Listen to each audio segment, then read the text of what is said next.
Well, in Game 2, the Lakers had a 58-57 lead over the Thunder. Tonight it's 59-57 as they try to break through in a series in which they trail 2-0. And Rui Hachimura has had the range from deep, 4 out of 4 from the promised land. It's NBA halftime. It's presented by Kia.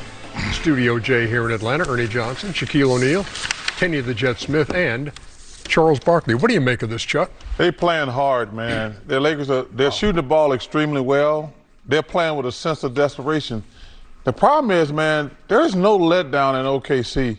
Like, they just keep rolling them out there. It's going to be up to the Lakers to keep it going. Like, their best players, it sounds simple, their best players got to keep going and stay hot, but they don't give you a break. Normally, Kenny and Shaq know this, normally there's a drop-off when you go to the bench. Not with OKC. There's no drop-off, especially from the defensive end. And, man, and they can make shots, too. And they're one of the best. They remind me of the Warriors in their heyday. The ball never stops moving. They go from good shot to great shot. It's beautiful to watch. Rui's came into this game for the postseason 57% from 3, 24 out of 42, and he is 4 out of 4 from out there tonight. Kia halftime highlights. Trying to break down that what we've seen from Rui and Luke Kennard, who has struggled since the first couple of games of the Houston series. They should be up more points. But those averages. And the three-point shooting of the Lakers has got the attention of our renowned three-point shooter, Shaquille. Yeah, I did beat Richard Jefferson the other day. But anyway, the Lakers are shooting 55%. He actually did. And listen, the others are playing great. Luke 13, Rudy 16. It's good when you're at home and these guys are playing well. My question is, can they keep that up, shoot 55%? Listen, doing a great job of drawing and kicking and hitting the shots. You know, the guys are getting wide open shots. We expect our guys that are known as shooters to hit those shots. And the Lakers are doing that in the first half, shooting 55%. But the question is, can they remain hot? Chuck just said earlier they should be up with a lot more points. OKC will not stop coming. But again, can they keep shooting 55%? Well, you know what? Shaq and I had similar evaluations. You don't have your own thoughts? No, it's similar. There's the difference between similar and similarity and actual the same. But if his opinion, Why? What? Similar and the same are two different things. Yeah. They're not the same word. Not the same word. So the similarity. But it's similar. The similarity is that we were talking about three-point shooting and had the same This play. dude is poised to go, and you're not even. No, I'm not going because I don't have any highlights. It's the same pictures, but I'm thinking about the. So you don't have your own pictures? I have the same pictures. So you don't have your own pictures? No, Yeah, I don't. It's true. If you don't have your own picture, you have his pictures. We have the same pictures, but So different. you have thoughts. his pictures. But different thoughts. Were they similar? They were very similar. You know what? I'm going to do it anyway. Let's go. Let's go. So we have the pictures that I wanted to show anyway. Come on, Chuck. So what you have to do is, in the first half, you have all those three-point shooters. But what they did do is they just didn't stay home. You see how Rui right here, he finds the spot, and then he slides into the shooting spot. A lot of times what the Lakers don't do is they don't run to be three-point shooters. They just wait and they wait. And here again, Kennard is continually slide, get rid of the ball. They have to run into their spots if they want to continue this because 59 points usually gets it done. But OKC will have 50 points or more in the second half. There's no doubt about that. So can you continue to score at a high pace, and do you want to run to the board?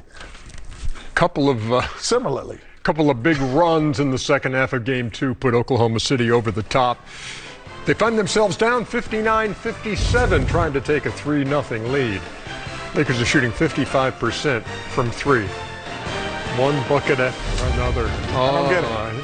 One battle after another. There you go, The one three-pointer in Shaq's career. Look at the fall. That's your only one? Did you call Glass? Yeah, I called And he Glass. looked at Sherman Douglas like, yeah, I meant to do that.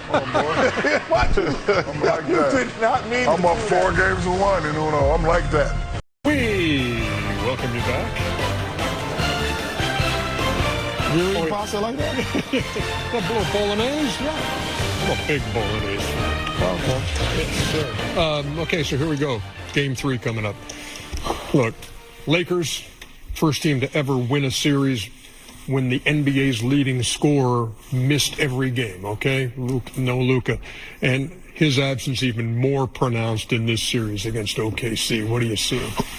You have to play. You have to get the crowd involved. You have to forget about the last 2 games. You have to stop whining and stop complaining. The ref not calling the foul, make them call the foul. But make sure you do what you're supposed to do. You got to get back on defense. You got to rebound. You got to limit the turnovers, and you just got to play your game. No excuses. LA is a town of no excuses. We come from where we rather beat you. We don't want to use tactics to beat. We don't want to flop and do it. Like, we're going to outplay you. We're going to bust your ass, and we're going to beat you. So game 3 is no excuses. You're at home. I don't want to hear nothing. Just want to go out and see you play hard and get a win. What's job 1 if you're the Lakers? You know, there are a lot of holes. You know, Jalen Williams is arguably could be at times the best player for Oklahoma City when Shea is having an off night. He's not even playing. That's my point. And it shows how good that team is. So for me, again, Shaq said one thing, complaining. The best players in the world have the ball more. So there are going to be more plays that are going to be 50-50. But you just got to play basketball. I don't know if they have enough, the Lakers. That's just being honest. Well, we might be watching the beginning of a dynasty, Ernie. This team, they're going to be great. They're great already. They've already won the championship. They haven't lost a game. They've won the first 2 of the games just by 20 points. We might be watching something that's really, really special. Kenny just said, they don't even have their second best player. This is for you, from Monty, the referee. He told me to. Rambling brother. That's you, brother. All that talking you Money needs to speed his answers up. You know, a half an hour show. They're well thought out. I'll say that. You and Monty. We appreciate him. I got to help for you, Monty. Game 3, just a few minutes away. We head to L.A. 2 rambling Dave Ash, Doris Burke, and George Sedano have it covered. Ash continues. Well, without Luka Doncic, their best player and the guy who would have the ball in his hands the vast majority of time, obviously the responsibility goes up. Doesn't matter what year it is, how old he is. The numbers are there and the efficiency's there. Austin Reeves, a career playoff high 31 points in Game 2. For tonight's home court advantage, brought to you by Homes.com. Here's George. Dave, Austin Reeves, 10 of 16 from the field, and as you see here on this shot chart, doing a lot of damage in the paint, which is rare against OKC and their vaunted defense. Austin had struggled during the season against Oklahoma City, averaging only 14.5 points this season during the regular season. J.J. Redick, when asked about managing expectations with Austin coming off the injury just 5 weeks ago, he basically said, look, Austin's built equity. We know who he is and what he's capable of. With that said, when discussing Austin's strong play in Game 2, he didn't mince words. He added, he's got to do it again, Dave. Has done as a guard, and that's 31 points, 55% shooting. But he hasn't fought the game. He's fought a little bit of foul trouble, but you're right, Dave. He will have a number at some point. Even if he doesn't, the depth for OKC has been on full display in this series. Chet Holmgren, the All-Star this year. A.J. Mitchell, who was not even part of the rotation of the playoffs last year. And Jared McCain, who wasn't even part of the team until the trade in February. But Gilgeous Alexander still averaging 29 points per game in the playoffs. SGA, Chet Holmgren, and the Thunder look to take a 3-0 lead over Reeves, James, and the Lakers. Tip-off is coming up from Los Angeles.